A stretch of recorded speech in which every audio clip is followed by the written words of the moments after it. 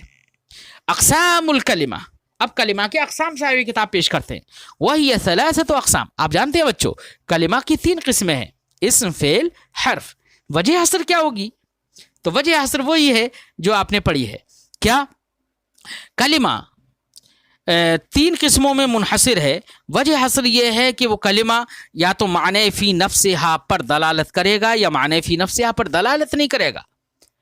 اگر معنی فی نفسہا پر دلالت نہ کرے تو وہ حرف ہے، اور اگر معنی فی نفسہا پر دلالت کرتا ہے تو اس کی 2 صورتیں، یا تو وہ معنی فی نفسہا پر دلالت کرنے کے وقت میں کسی زمانے کے ساتھ مقترن ہوگا یا مقترن نہیں ہوگا. اگر اقتران بالزمان ہے تو وہ فعل ہے، اور اقتران بالزمان نہیں ہے تو وہ اسم ہے. یہاں پر یہی وجہ حصر ہے. معنی مستقل پر دلالت کرے، معنی مستقل معنی فی نفسہا سے مراد ایسا ہے کہ ایسا معنی جو مستقل بالمفہومیت ہو، یعنی کلمہ بولا جائے اور کلمہ بولنے سے بغیر کسی ضم ضمیمہ کے اس کا معنی سمجھ میں آ جائے تو کہا جائے گا کہ لفظ اپنے معنی مستقل پر دلالت کرتا ہے، معنی فی نفسہ پر دلالت کرتا ہے. بات سمجھ میں آئی بچوں؟ جیسے ہم نے کہا زید، تو اب کسی کو ملانے کی ضرورت نہیں ہے، زید بولتے ہی ذات زید سمجھ میں آ گئی، معنی مستقل پر دلالت کر رہا ہے. اس کے برخلاف ہم نے کہا من کا معنی ہوتا ہے سے ابتدا، تو من کا معنی جو ابتدا ہے وہ ابتدا اس وقت تک سمجھ میں نہیں آتی ہے جب تک کہ اس کے متعلقات یعنی بصرہ اور کوفہ کو ذکر نہ کر دیا جائے. جیسے سرت من البصرہ الی الکوفہ، اب ایسے تو آپ من بول کر سے کہتے رہیں گے، کچھ سمجھ میں نہیں آئے گا، معنی مستقل پر دلالت نہیں ہوئی جب تک کہ اس کو دوسرے لفظ کے ساتھ ملا نہ دیا جائے. لہذا ہم نے دوسرے کے لفظ کے ساتھ ملا دیا اور ہم نے کہا سرت من البصرہ الی الکوفہ، تو اب ایسی صورت میں معنی سمجھ میں آ گیا. تو اس سے سمجھ میں آیا کہ من یا من جیسے دوسرے حروف یہ سب کے سب معنی مستقل پر دلالت نہیں کرتے ہیں. تو کل کلمہ کی کتنی قسمیں ہوئی؟ 3، اسم، فعل، حرف. اگر معنی مستقل بالمفہومیت پر دلالت نہ کرے تو حرف ہے، اور معنی مستقل بالمفہومیت پر دلالت کرے تو اس کی 2 صورتیں، یا تو اقتران بالزمان ہوگا، 3 زمانوں میں سے کسی زمانے کے ساتھ وہ مقترن ہوگا، حال، ماضی، استقبال میں سے کسی کے ساتھ اگر مقترن ہے تو وہ فعل، اور اگر اقتران نہیں ہے تو وہ اسم ہے.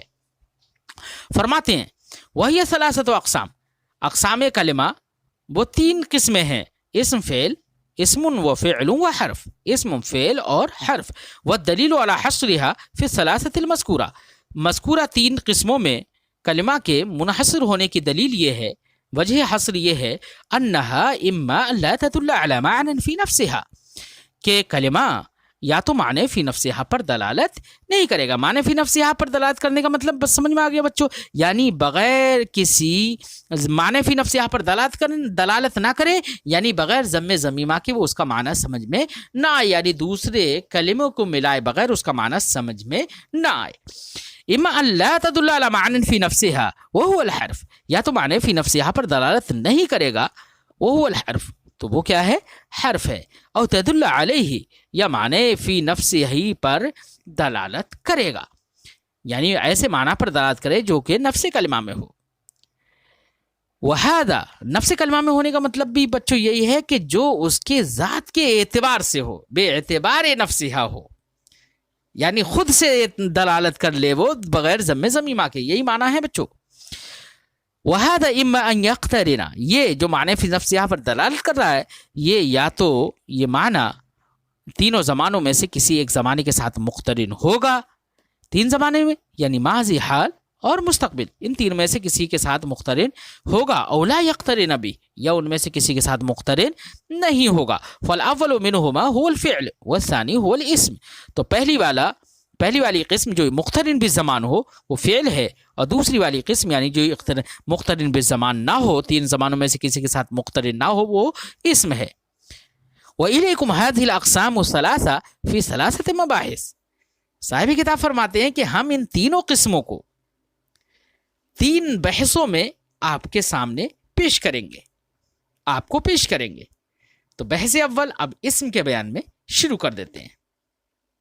آج کی گفتگو ہم بچوں یہیں پر ختم کرتے ہیں، اب دوسرے سبق میں مبحث اول یعنی اسم کا بیان شروع کریں گے۔ السلام علیکم ورحمۃ اللہ تعالی وبرکاتہ۔